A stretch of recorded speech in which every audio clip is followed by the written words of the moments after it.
মুসলিম আইডেন্টিটিকে আমরা কিভাবে প্রোটেক্ট করব, কয়েকটা পয়েন্ট বলেই আমি আমার আলোচনা শেষ করবো ইনশাআল্লাহ বিইذনিল্লাহ। মৌলিকভাবে যদি বলতে হয় আমাদের এই মুসলিম আইডেন্টিটি যদি আমাদেরকে প্রিজার্ভ করতে হয়, প্রোটেক্ট করতে হয়, সর্বপ্রথম যেটা আমাদেরকে করতে হবে সেটা হচ্ছে অন টাইমে আমাদেরকে সালাত আদায় করতে হবে। Times prayer on time. Push yourself to go to mosque for offering সালাহ। নিজেকে পুশ করতে হবে। প্রথম হিসেব নিবেন। এনএসইউর যুবক ভাইয়েরা আমার দিকে তাকান। প্রথম আল্লাহ তাআলা হিসেব নিবেন কিয়ামতের ময়দানে এই সালাতের। আউয়ালু মা ইউহাসাবু বিহিল আবদু ইয়াউমাল কিয়ামাতি আস-সালাহ। সর্বপ্রথম আল্লাহ তাআলা এই সালাতের হিসাব নেবেন। এই সালাতের হিসাব যদি আমরা সুন্দর করে দিতে পারি সব সুন্দর হয়ে যাবে।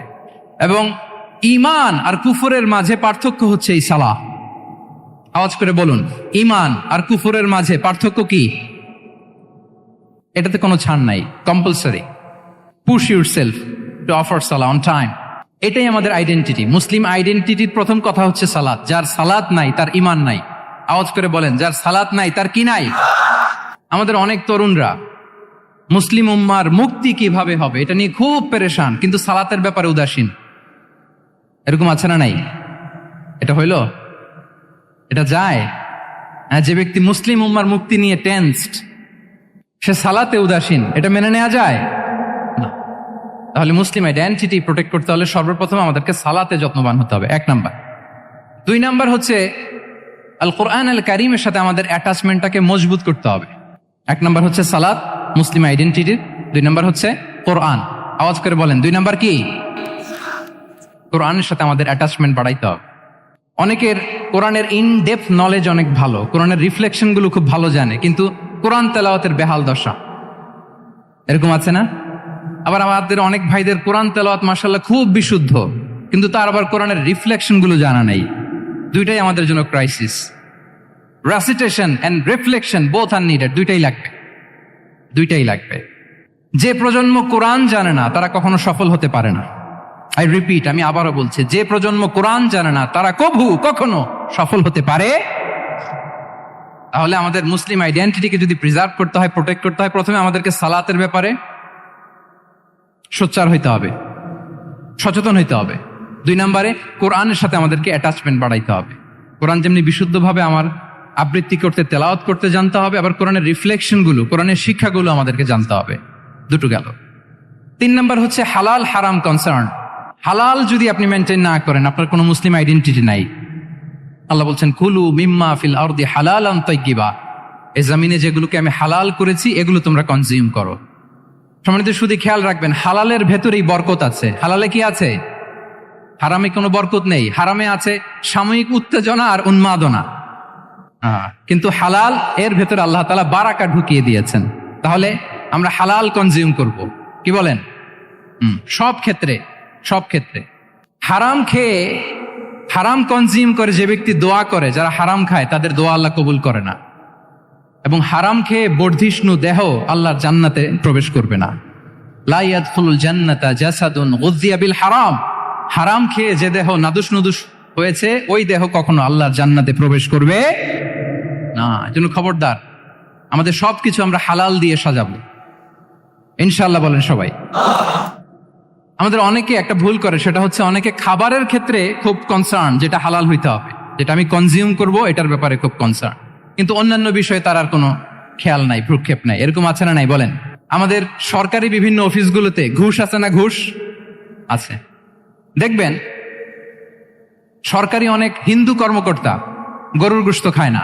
কেন খায় না? তার ধর্মে এটা নিষেধ, গরু খেতে চায় না। আচ্ছা, আবার সরকারি অফিসগুলোর অনেক মুসলিম কর্মকর্তা দেখবেন সরকারি কাজে থাইল্যান্ড গিয়েছে, চায়না গিয়েছে, খুঁজে খুঁজে হালাল রেস্টুরেন্ট খোঁজে। ওয়াইন খায় না, পর্ক খায় না। কারণ কেন খায় না? এটা ইসলামে নিষেধ। কিন্তু 2 অফিসারই, মুসলিম অফিসার, হিন্দু অফিসার, 2জনই আবার ঘুষ খায়। হয় না এরকম? হিন্দু অফিসার গরুর গোশত খায় না, তার ধর্মে নিষেধ। মুসলিম অফিসার ওয়াইন খায় না, পর্ক খায় না, তার ধর্মে নিষেধ। তো ঘুষও তো 2 ধর্মের নিষেধ, কি বলেন? তাহলে যেটা খাবো, কনজিউম করবো, শুধু এইটার ব্যাপারেই কি হালাল? না। ইউর ইনকাম শুড বি হালাল, ইউর ফ্যাশন শুড বি হালাল, ইউর এন্টারটেইনমেন্ট শুড বি হালাল, ইউর রিলেশনশিপ শুড বি হালাল। আপনার রিলেশনশিপও কি হইতে হবে? এই তো আসল জায়গায় চলে আসছি এখন। হালাল রিলেশনশিপ কোনটা? বিয়ে। এই পবিত্র বিয়ের মাধ্যমে আমরা এই হালাল রিলেশনশিপকে উপভোগ করতে পারবো। এর বাইরে আর কোনো রিলেশনশিপে যাওয়া যাবে হ্যাঁ। প্রি ম্যারিজ রিলেশনশিপ এটা কি হালাল না হারাম? হ্যাঁ, ফতোয়া আপনারাই দিয়ে দিচ্ছেন। বলেন, বিবাহ বহির্ভূত যে কোনো রিলেশনশিপ হালাল নাকি হারাম? এক্সট্রা ম্যারিটাল যে কোনো রিলেশনশিপ বলেন হালাল নাকি হারাম? সাবধান হইতে হবে। তাহলে হালালের সাথে আমাদের সম্পর্কটাকে জোরদার করতে হবে। আচ্ছা, আপনারা আমার সাথে আছেন তো? মুসলিম আইডেন্টিটি রক্ষায় প্রথমে কি বলেছিলাম? সালাত। 2 নম্বরে অ্যাটাচমেন্ট উইথ কোরআন। 3 নম্বরে কি? হ্যাঁ, হালাল মেনটেন করতে হবে। আচ্ছা গেল। 4 নাম্বার হচ্ছে আমাদের একটা গুড সার্কেল মেনটেন করতে হবে। Always engage with good circle, maintain a good circle. যত টক্সিক পিপল আছে এদেরকে ইগনোর করবেন, দূরে থাকবেন। আপনাকেও ভালো করতে দিবে না, নিজেরাও ভালো থাকবেন। এরকম আছে না নাই? ভালো স্টাডি সার্কেল মেনটেন করবো আমরা। দিনের মৌলিক বিষয়গুলো শেখার জন্য একটা ভালো সার্কেল মেনটেন করব। এমন সার্কেলে থাকবেন, এমন লোককে বন্ধু বানাবেন যাকে দেখলেই আল্লাহর কথা স্মরণ হয়। কি বলেন? এরকম একটা ভালো পরিবেশ খুঁজে নেন, একটা দ্বীনি সার্কেল খুঁজে নেন। Never stop learning Islamic knowledge. যারা এই যে নলেজ শেয়ারিং সেশন করে, ইসলামিক হালাকা করে, কোরআনিক স্টাডি সার্কেল করে, এই সার্কেলগুলোর সাথে আমরা থাকবো ইনশাআল্লাহ। কি বলেন? সবাই থাকবেন তো? তা না হলে মুসলিম আইডেন্টিটি আমরা প্রোটেক্ট করতে পারবো।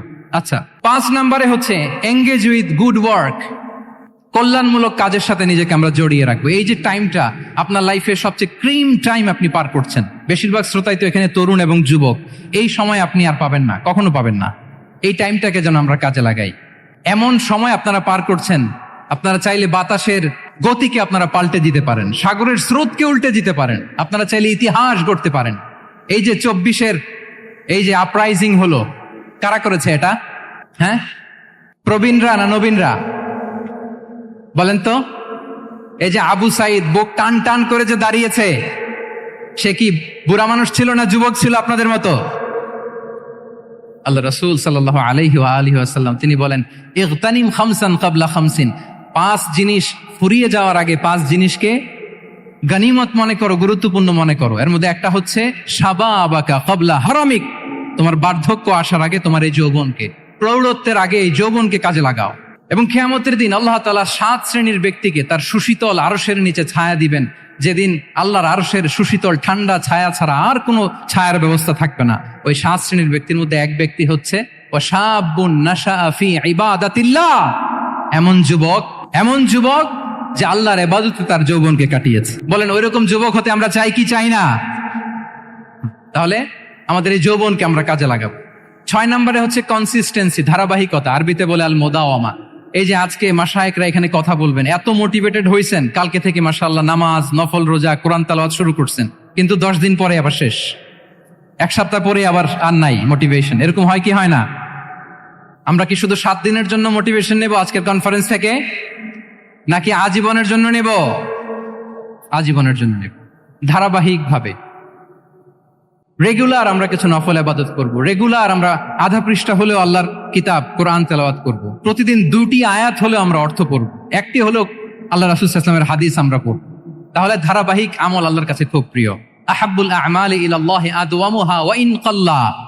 রাসূল সাল্লাল্লাহু আলাইহি ওয়াসাল্লাম বলেন, আল্লাহর কাছে সবচেয়ে প্রিয় আমল ওইটা যেটা আমার বান্দা নিয়মিত করে, ধারাবাহিকভাবে করে, যদিও পরিমাণে ওইটা অল্প, যদিও পরিমাণে সেটা কি অল্প। তাহলে এই মোটিভেশনকে আমরা কন্টিনিউ করব ইনশাআল্লাহ। বলেন সবাই।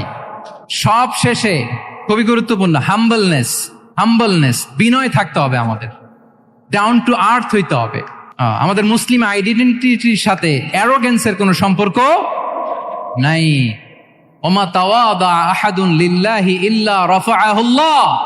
রাসূল সাল্লাল্লাহু আলাইহি ওয়াসাল্লাম বলেন, যে আল্লাহর জন্য বিনয়ী হয়, নিচু হয়, আল্লাহ তাকে সম্মানিত করেন। বলেন, আমরা সম্মানিত হতে চাই কি চাই না? রাসূল সাল্লাল্লাহু আলাইহি ওয়াসাল্লাম দোয়া করতেন, আল্লাহুম্মা জাআলনি সাবুরা ওয়া জাআলনি শাকুরা ওয়া জাআলনি ফি আইনি সাগীরা ওয়া ফি আ'য়ুনিন নাসি কাবীরা। হে আল্লাহ, আপনি আমাকে শুকরগুজার বান্দা বানান। হে আল্লাহ, আপনি আমাকে ধৈর্যশীল বান্দা বানান। হে আল্লাহ, আপনি আমাকে আমার নিজের চোখে আমাকে ছোট বানান, মানুষের চোখে আপনি আমাকে বড় বানান। রাসূল সাল্লাল্লাহু আলাইহি ওয়াসাল্লাম নিজ চোখে ছোট থাকতে চেয়েছেন, ফলে গোটা বিশ্বের চোখে রাসূল সাল্লাল্লাহু আলাইহি ওয়াসাল্লামকে বড় মহামানব বানিয়েছেন কে? এখন আপনি নিজের চোখেই যদি বলেন যে আমি অনেক বড়, তাহলে হবে না। এই হাম্বলনেসটা আমাদের থাকতে হবে সম্মানিত ভাইয়েরা।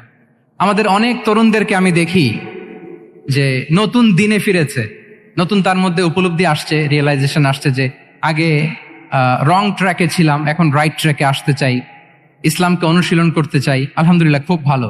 তো তার যখন রিয়েলাইজেশন আসছে, সে কিছু পড়াশোনা শুরু করে দেয়, কিছু পড়াশোনা করে, কিছু স্কলারসদের লেকচার শুনে। তো অনেক তরুণের মধ্যে এই সমস্যাটা একটা কমন ফেনোমেনা, যে একটু পড়াশোনা করে, একটু কিছু স্কলারসদের লেকচার শুনেই ও মনে করে যে আমি সব জেনে গেছি। কি মনে করে? আমি সব জেনে গেছি। এরপরে এখানেই ক্ষান্ত হয় না, এরপরে সে ভুল ধরতে আরম্ভ করে স্কলারসদের। সে বলে যে উনি এই ভুল করছে, উনি এই ভুল করছে, উনি ভ্রান্ত, উনি বাতিল। এরকম একটা কমন ফেনোমেনা আমাদের মধ্যে আছে না নাই বলেন? না, অ্যাবসলিউটলি রং। শিক্ষানবিশ যারা, তারা এটা করবে না। কিছুই শিখেননি আপনি, কিছুই জানেননি এখনো, অনেক দূর যেতে হবে আপনাকে। কোনো বিষয়ে কমেন্টস করতে গেলে, কোনো ইস্যু নিয়ে আপনাকে মন্তব্য করতে গেলে আপনাকে অগাধ পাণ্ডিত্য অর্জন করতে হবে, তারপরে আপনি সে বিষয়ে কথা বলতে পারবেন। তাহলে এই জাতীয় অ্যাটিটিউড যেন কখনো, এগুলো শয়তান করে, এই অ্যাটিটিউড যদি আমার মধ্যে ঢুকে, আপনি হয়তো ইসলাম থেকেও দূরে সরে যাবেন। আল্লাহ এই ধরনের অ্যাটিটিউড থেকে আমাদেরকে হেফাজত করুক, আমরা পড়ি আমিন। তাহলে সম্মানিত সুধী, being proud of our Muslim identity, এই টপিক নিয়ে আমি দুইটা বিষয়ে কথা বলেছি, যে আমরা কিভাবে আমাদের এই মুসলিম আইডেন্টিটিকে প্রিজার্ভ করবো, প্রোটেক্ট করব, আর কেন আমাদের এই মুসলিম আইডেন্টিটি নিয়ে গর্ববোধ করা উচিত। সম্মানিত সুধী মণ্ডলী, ইসলাম হচ্ছে আমাদের কোর আইডেন্টিটি, এবং ওমর ফারুক রাদিয়াল্লাহু তাআলা আনহু বলেছেন, এখানে ইসলামই আমার সম্মান, ইসলামই আমার ইজ্জত। ইসলামের বাইরে যেয়ে যদি আমরা ইজ্জত খুঁজতে চাই, আমাদেরকে আল্লাহ তাআলা অপমানিত করবেন। তাহলে আমরা বোল্ডলি যেন এটা বলি যে আমি মুসলিম। আল্লাহ তাআলা বলছেন, ওমান আহসানু কাওলাম মিম্মান দাআ ইলাল্লাহি ওয়া আমিলা সালিহাও ওয়া ক্বালা ইন্নানি মিনাল মুসলিমিন। তার চেয়ে শ্রেষ্ঠ কথা আর কার হতে পারে, যে মানুষকে আল্লাহর দিকে ডাকে, নিজে সৎকর্ম করে আর বলে ইন্নানি মিনাল মুসলিমিন, নিশ্চয় আমি মুসলমান। নিশ্চয় আমি কি? বোল্ডলি, প্রাউড ফিল করে আমরা বলতে পারবো না যে আমি মুসলিম? পারবো? হ্যাঁ, নাকি সংশয় কাজ করে? করে? বলেন, আমরা আমাদের মুসলিম আইডেন্টিটিকে ওন করতে চাই কি চাই না? সবাই চাই। আমাদের আসল পরিচয় কি বলেন? মুসলিম। এরকম মুষ্টিবদ্ধ হাত উঁচু করে বলেন, আমাদের পরিচয় কি? আমি প্রশ্ন করলে উত্তর দিতে পারবেন? আওয়াজ করে বলেন, আমি কে? তুমি কে? এনএসইউ মেক এ নয়েজ, আমি কে? তুমি কে? আমি কে? তুমি কে? ওয়াকালা ইন্নানি মিনাল মুসলিমিন। তার চেয়ে শ্রেষ্ঠ ঘোষণা, শ্রেষ্ঠ কথার কার হতে পারে, যে বলে যে আমি মুসলিম। এটাই আমাদের আসল পরিচয়। আমরা যেন হৃদয় থেকে আমাদের এই মুসলিম আইডেন্টিটিকে ওন করতে পারি। আল্লাহ তাআলা আমাদেরকে তৌফিক দান করুক, আমরা বলি আমিন। সম্মানিত সুধী মণ্ডলী, ইসলাম হচ্ছে সময়ের অপরিহার্য বাস্তবতা। ইসলাম আমাদেরকে সঠিক জীবন দর্শন শেখায়। আপনি জীবনে সুখী হতে চান, সমৃদ্ধ হতে চান, সফল হতে চান, জীবনের প্রতিটি অঙ্গনে আপনি ইসলামকে প্র্যাকটিস করুন, আপনি সুখী হবেন for sure, I am telling you. কারণ ইসলামের ছায়াতলেই রয়েছে আমার, আপনার, আমাদের সকলের আলোক স্নাত মুক্তি। আল্লাহ তাআলা আমাদের সবাইকে কথাগুলো বোঝার ও আমল করার তৌফিক দান করুক।